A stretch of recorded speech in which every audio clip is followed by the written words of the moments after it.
Coucou à tous, j'espère que vous allez tous très bien. Je suis très contente de vous retrouver aujourd'hui pour vous proposer de découvrir comment j'ai réalisé 3 vases très rapidement et très facilement pour environ 1 € la pièce. C'est parti!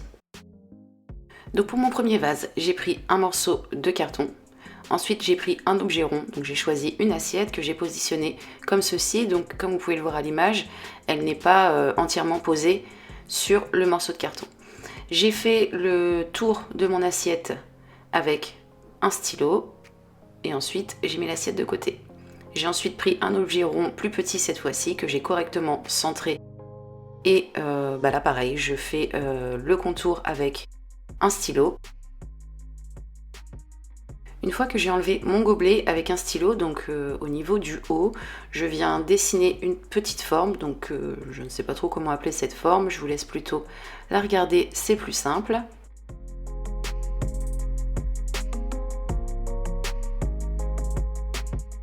Donc voilà à quoi ça ressemble. Une fois que c'est fait, je découpe à l'aide d'un cutter. Donc pour le carton, il faut toujours avoir un cutter correctement aiguisé pour ne pas l'endommager. Je continue ensuite avec des bandes de carton d'une hauteur d'environ 5-6 cm que je colle dans un premier temps avec de la colle chaude, donc tout autour de ma pièce en carton. Là, il faudra que je fasse des raccords parce que j'ai pas des bandes suffisamment longues pour faire complètement le tour de mon morceau de carton.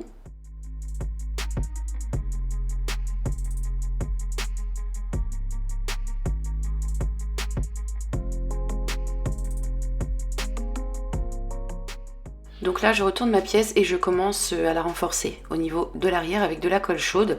Non seulement ça va être beaucoup plus solide et en plus de ça, ça va éviter les fuites s'il y a.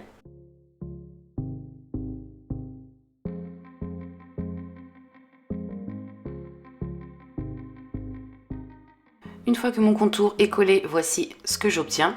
Je vais maintenant répéter la même chose autour du cercle qui se trouve au centre. Donc j'ai commencé par correctement onduler mon carton et cette fois-ci j'ai choisi de la colle forte pour le coller. Ce sera beaucoup plus rapide au niveau de la prise.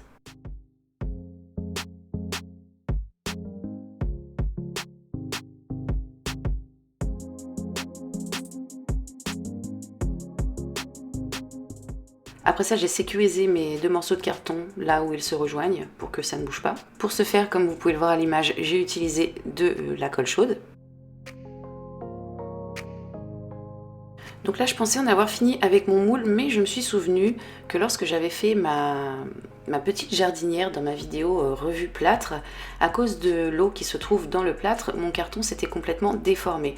Donc du coup, j'ai décidé de plastifier les parois, donc les bandes de carton avec du scotch pour voir si ça changeait quelque chose. Donc voir si mon carton allait se déformer ou non. Ça m'aurait embêté que ce soit le cas, donc du coup j'ai décidé d'essayer cette petite astuce. Donc bien évidemment, ça aurait été plus simple que je plastifie mes bandes de carton avant de les coller, mais je n'y avais pas pensé avant.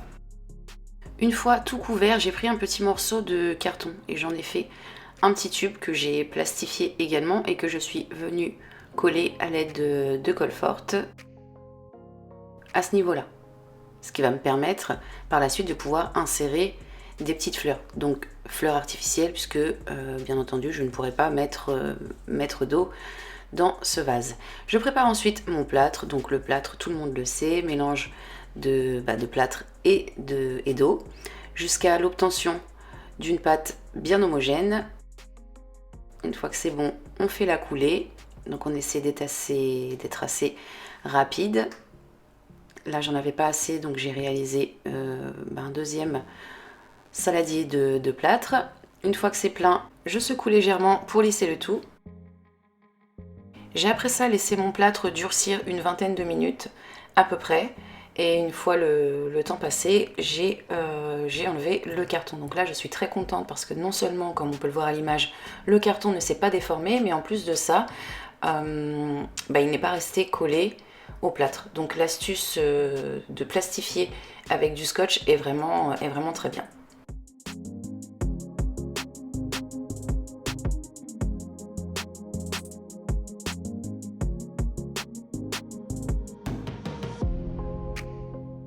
Donc là j'arrive à la fin du démoulage. Je laisse le tout sécher pendant plusieurs jours. J'ai laissé ça sécher entre 5 et 6 jours. Il faut vraiment que l'eau s'évapore bien de la pièce pour pouvoir ensuite passer au ponçage. Donc dans un premier temps, pour poncer, j'ai utilisé un gros grain type 80. Et donc là ça a été pour enlever les plus gros résidus. Et pour affiner le tout, j'ai utilisé un papier de 120, il me semble. Un papier très fin ensuite pour vraiment affiner et avoir quelque chose de bien lisse. Une fois le ponçage terminé, voici ce que j'obtiens. Je vais pouvoir passer à la mise en peinture. Donc j'ai choisi une peinture dans les tons taupe.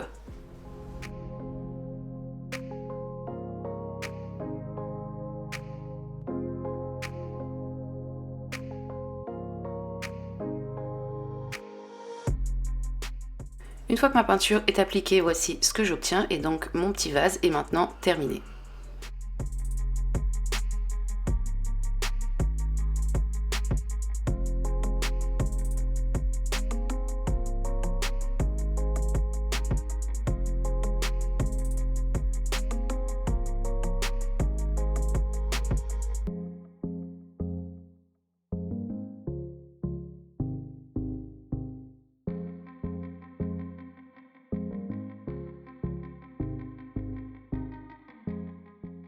Pour mon deuxième vase, qui est un petit peu dans la même optique que le premier, j'ai pris un morceau de carton, une assiette que j'ai descendue un petit peu plus que la première. J'ai tracé le contour de façon à obtenir ceci. Ensuite, j'ai pris un autre objet rond, cette fois-ci un petit peu plus gros que celui que j'ai utilisé pour le premier vase. J'ai tracé le contour de façon à obtenir ceci une fois le tout découpé. J'ai là aussi pris des bandes de carton que j'ai cette fois-ci plastifiées avant de les coller. Donc j'ai utilisé un scotch classique. Une fois mon scotch posé, j'ai ondulé mon carton et je l'ai collé comme tout à l'heure, de la même façon que tout à l'heure, tout autour. J'ai ensuite collé le petit tube et je suis passée à la coulée.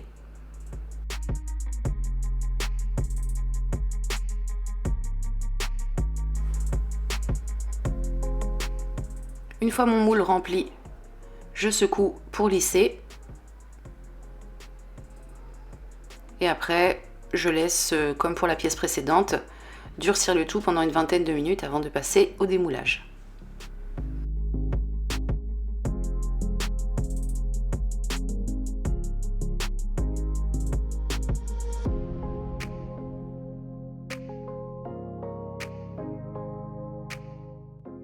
J'ai laissé sécher quelques jours, comme pour la pièce précédente, 5 à 6 jours, et je suis passée au ponçage. Une fois de plus, j'ai utilisé un gros grain en premier et un grain fin pour finaliser.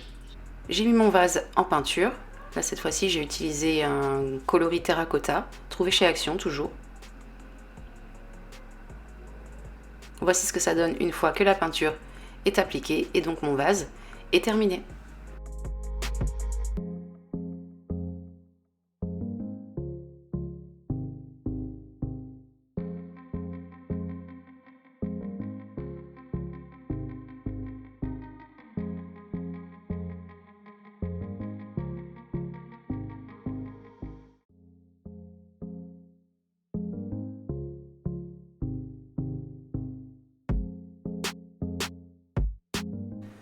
Pour mon troisième vase, j'ai utilisé un ballon, 2 bouteilles, donc des petites bouteilles, une avec de l'eau et une vide. Il m'a fallu une petite cuillère et un entonnoir. Bon, l'entonnoir ne m'a pas servi à grand chose. Je l'ai dans un premier temps mis dans ma bouteille vide et il m'a servi à mettre le plâtre dans la bouteille. Bon, au début je l'ai utilisé, mais ensuite j'ai continué à la cuillère, ça a été plus simple et plus rapide.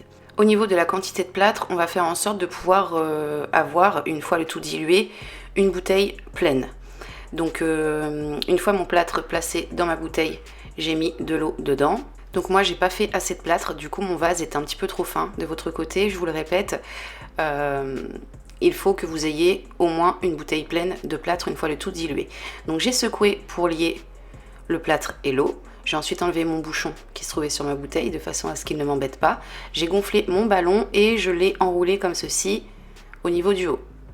De cette façon, l'air ne va pas s'échapper lorsque je vais mettre le haut du ballon sur le haut de la bouteille. Une fois que j'ai enfilé le ballon sur la bouteille, je viens de nouveau désentortiller le tout. Et ensuite, je vide ma bouteille à l'intérieur du ballon.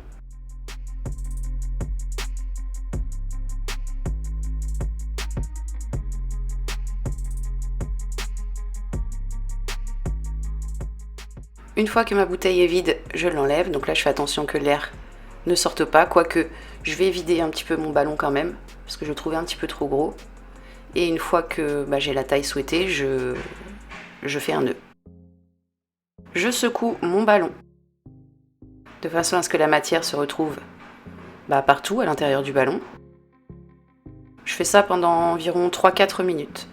Donc là, il faut faire attention, si le plâtre est trop liquide, il ne va pas s'accrocher au ballon. Il va glisser vers le bas et donc ça ne va pas fonctionner. Il faut un plâtre quand même plus ou moins épais. Une fois que j'ai secoué pendant quelques instants, j'ai calé entre deux bouteilles pour que ça ne bouge plus. Mon ballon, après une bonne demi-heure, 3/4 d'heure, il est devenu, c'est devenu tout dur. Avec des ciseaux, je l'ai craqué avec des ciseaux de façon à l'enlever. Donc moi j'y suis allée très délicatement parce que je vous l'ai dit précédemment, j'ai pas mis assez de plâtre, du coup j'ai une pièce très très fine.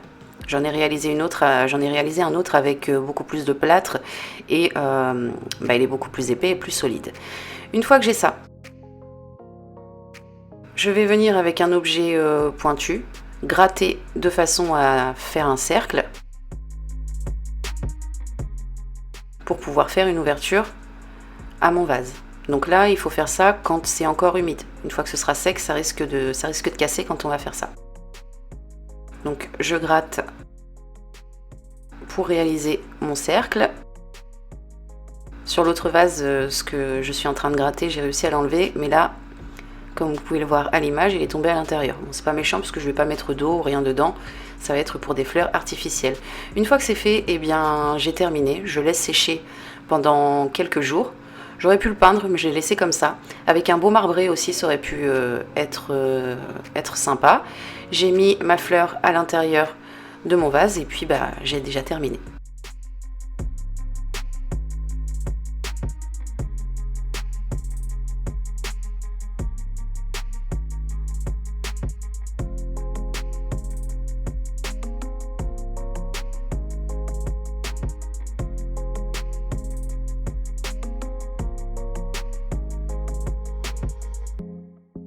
Donc voilà, cette vidéo est terminée pour aujourd'hui. Comme d'habitude, j'espère qu'elle vous a plu et qu'elle va vous être utile.